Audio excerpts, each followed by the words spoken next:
Howie, how many sacks will your son get this year? And even beyond that, will he be better than you?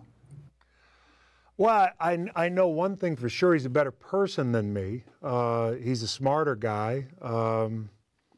He's a special guy. I mean, outside of football, I love him a great deal. He's a great son, a great brother, someone who I'm very proud of.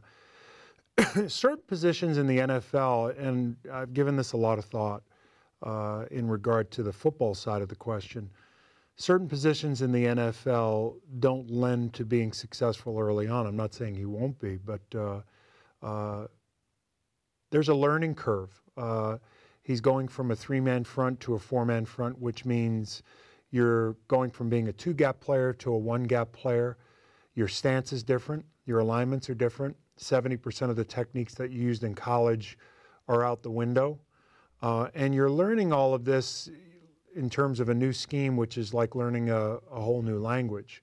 And that's what Brett's going through in New York right now. You're learning this at the highest level.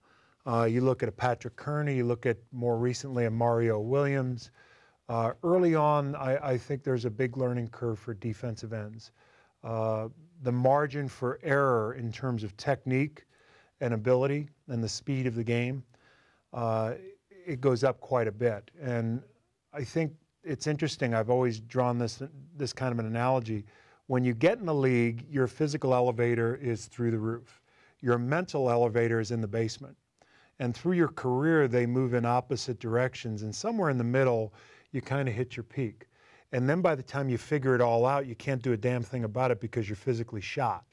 I think he's at the point now where everything's moving very fast. And there's a lot of thinking, particularly in a pre-snap mode.